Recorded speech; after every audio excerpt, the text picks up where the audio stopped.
فرمایا کہ پہلے ہم نے فرض سیکھے، 4 فرض ہیں۔ آج ہم وضو کی سنتوں کے بارے میں بتائیں گے۔ وضو کی سنت میں پہلی جو سنت ہے وہ بسم اللہ الرحمن الرحیم پڑھ کر آگے آ جائیں۔ بسم اللہ الرحمن الرحیم پڑھ کر وضو کرنا ہے۔ حضور نبی کریم صلی اللہ علیہ وآلہ وسلم نے فرمایا کہ ہر وہ کام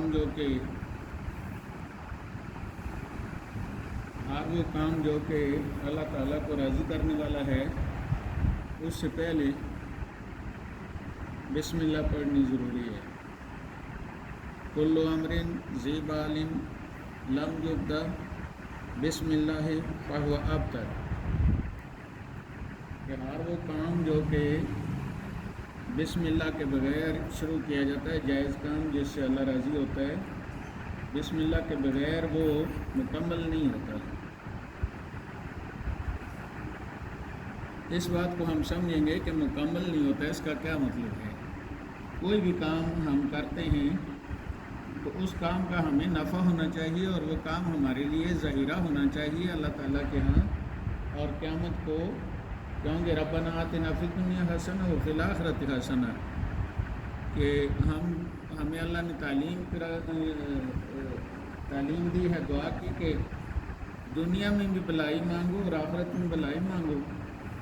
تو بھلائی جو ہے وہ ایک تو ادھر بھی اس کا صلہ ملنا چاہیے، اور مرنے کے بعد اس قبر آخرت میں صلہ ملنا چاہیے۔ تو اس لیے بسم اللہ جو ہم پڑھتے ہیں کسی کام سے پہلے، جیسے نبی پاک صلی اللہ علیہ وسلم نے فرمایا، تو وہ کام، وہ چیز ہم سے ضائع نہیں ہوتی، وہ باقی رہتی ہے، مرنے کے بعد قبر اور آخرت میں کام آتی ہے، ظاہرہ ہوتی ہے۔ اس لیے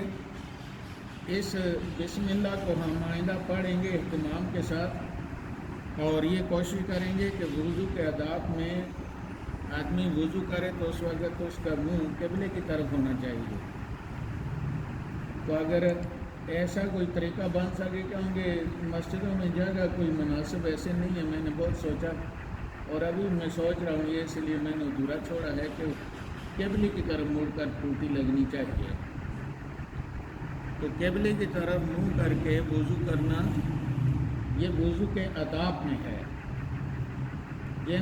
جو لوگ بہت پرہیزگار ہیں وہ پریشان ہو جاتے ہیں کہ قبلے کی طرف منہ کر کے بیٹھنے کی جگہ نہیں وضو کی۔ تو بسم اللہ آج ہم نے پہلی ایک سنت سیکھی، اور بس اسی کو سیکھیں گے کہ بسم اللہ پڑھ کر وضو کرنا ہے، اور بسم اللہ پڑھ کر اپنا ہر اچھا کام کرنا ہے۔ روٹی کھانی ہے، فرمایا اگر روٹی کھاتے ہوئے بسم اللہ نہیں پڑھیں گے، توجہ نہیں دیں گے، تو شیطان اس میں شرکت کرتا ہے، شیطان اس کو بیماریاں بناتا ہے۔ اس آدمی پر جادو ٹونے نہیں ہو سکتے جو آدمی اپنے ہر اچھے معاملے سے پہلے بسم اللہ پڑھتا ہے،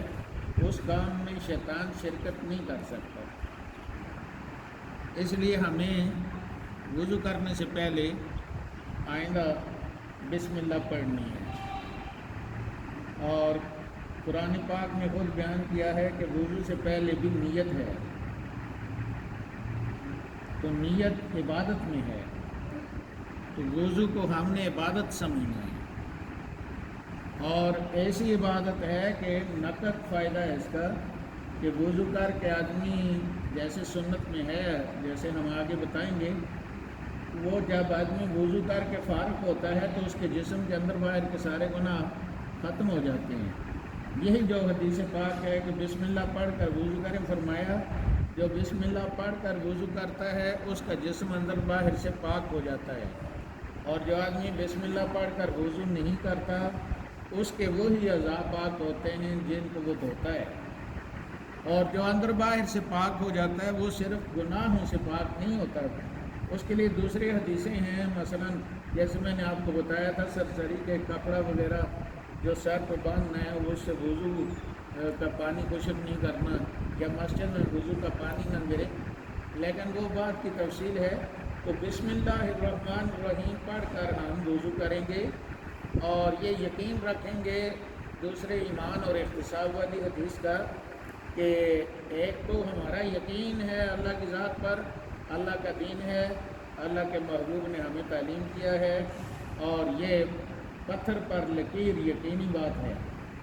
یہ ایمان ہے۔ اور دوسرا یہ کہ اس ایمان کے ساتھ ہم نے کتنی مزدوری کی ہے، جو اجرت ہمیں ملی ہے اس کو سنبھالنا ہے، اور اس کو فرمایا کہ آپ نے کھاتے میں رکھیں، جیسے روز کھاتا بنتا ہے کہ میرے اتنے پیسے ہو گئے، اتنی مزدوری ہو گئی، تاکہ واپس جب جائیں تو گھر میں بہت کچھ لیں، اور ادھر سے جب واپس ہم قبر میں پہنچیں تو یاد رکھنا کہ قبر میں کوئی بھی کام نہیں آنا، اپنا جواب خود دینا ہے۔ وہ اللہ کی مہربانی ہے، احادیث موجود ہیں، لیکن ہم یہ سمجھیں گے کہ ہم نے جو کچھ اللہ رسول نے فرما دیا ہے وہ کر کے جائیں گے تو قبر میں کہیں بھی ہمیں پوچھ گچھ نہیں ہو سکتی، کیونکہ ہم وہ کام کر کے گئے ہیں، لیکن اس کام کو اس طریقے سے کرنا ہے جس طریقے سے اللہ اور اس کے رسول نے تعلیم فرمایا ہے۔ وہ کام اپنے اٹکل پچو سے یا لاپرواہی سے یا غفلت سے یا اس کام کی اہمیت نہ سمجھ کر اس کو نہیں کرنا۔ اہمیت سمجھنی ہے، نفع سمجھنا ہے، فارور سمجھنا ہے، ہمیشہ ہمیں اس کا صلہ ملے گا اور بیماریاں نہیں لگیں گی اور ہمارے گھر میں برکت ہوگی، ہمارے بچے اور سب لوگ بابرکت رہیں گے، حادثاتی مسائل پیدا نہیں ہوں گے، کوئی ہمیں کچھ کہہ نہیں سکے گا، شیطان ہمیں گمراہ نہیں کر سکے گا۔ یہ ساری چیزیں پیش نظر رکھ کر ہم بسم اللہ الرحمن الرحیم پڑھ کر وضو شروع کرتے ہیں، اور پھر آپ دیکھیں گے صرف گناہ ہی نہیں بلکہ بیماریاں، جسم کے اندر جو بیماریاں بن سکتی یا ہیں وہ بھی ان کو بھی کہوں گے۔ بسم اللہ الرحمن الرحیم قرآن پاک کی پہلی آیت ہے، سورہ فاتحہ سے پہلے یہ پہلی آیت ہے نزول میں، تو اس سے وَنُنَزِّلُ مِنَ الْقُرْآنِ مَا هُوَ شِفَاءٌ وَرَحْمَةٌ لِّلْمُؤْمِنِينَ، یہ شفا اور رحمت بھی ہے، وَلَا يَزِيدُ الظَّالِمِينَ إِلَّا خَسَارًا۔ اگر کوئی نافرمان، کوئی ظالم، کوئی شریر ہمیں نقصان دینا چاہتا ہے تو یہ قرآن اس سے ہمیں حفاظت بھی کرتا ہے۔ اللہ تعالیٰ سمجھ عمل کی توفیق عطا فرمائے۔ آج ہم نے پہلی سنت سیکھی ہے کہ بسم اللہ الرحمن الرحیم پڑھیں گے، اور اس کے سرسری فوائد ان کے لیے آگے اور بے شمار حدیثیں ہیں کہ ان کے کتنے فائدے ہیں۔ تو اللہ تعالیٰ جتنا کچھ ہم نے سیکھا ہے اس پر اللہ عمل کی توفیق عطا فرمائے، اس کو ہمارے لیے نفع بخش بنائے، ہم سب کی، ہمارے آباء و اجداد کی اور ساری ایمانداروں کی بخشش کا ذریعہ بنائے، اور اللہ رب العزت ہمیں ہر خسارے سے، دنیا اور آخرت کے ہر خسارے سے اللہ محفوظ رکھے، اور ہر پشیمانی والے کام سے، جس کام پر ہمیں بعد میں بڑی شرمندگی ہو اور بعد میں احساس کمتری کا شکار ہوں کہ ہم نے یہ کیوں کیا ہے، اللہ تعالیٰ ایسے ہر شر سے ہمیں محفوظ رکھے، اور جو بھی کام ہم کریں وہ ہمارے دلوں کا اطمینان بنے،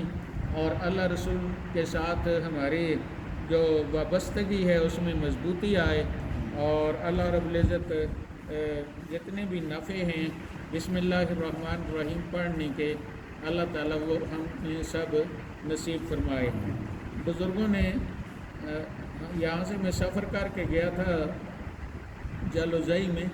وہ ابھی پچھلے دن فوت ہوئے ہیں، تو ان کو میرے ساتھ ایک دو ساتھی اور تھے، تو انہوں نے کہا جی رزق کی کمی وغیرہ کے لیے،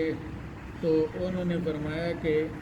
313 مرتبہ بسم اللہ الرحمن الرحیم بڑے ایمان اور یقین کے ساتھ پڑھا کریں۔ بہت پرانے بزرگ تھے اور علماء میں سے تھے، تو اگر توفیق ہو تو یہ پڑھا کریں۔ ویسے بھی برکت ہوتی ہے رزق میں، برکت جو ہے وہ اور چیز ہے، کثرت اور چیز ہے۔ کثرت میں حلال حرام کی تمیز نہیں ہے، برکت حلال کے بغیر نہیں ہوتی۔ تو اللہ تعالیٰ بابرکت رزق بھی عطا فرمائے، اور اللہ تعالیٰ اس بسم اللہ کے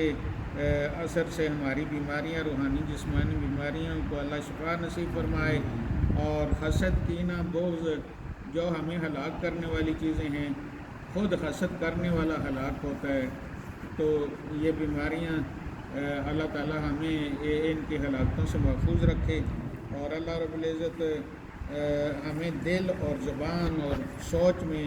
اللہ رب العزت دوسروں کے لیے اخلاص کی توفیق عطا فرمائے، اور اللہ تعالیٰ اپنی جان کو، اپنے اہل و عیال کو، اپنے لوگوں کو، اپنے متعلقین کو، خود بھی جہنم سے اللہ ہمیں محفوظ رکھے، اور ان کو بچانے کی بھی ہمیں اللہ توفیق عطا فرمائے۔ صلی اللہ تعالیٰ علیہ وسلم محمد و علیہ وسلم۔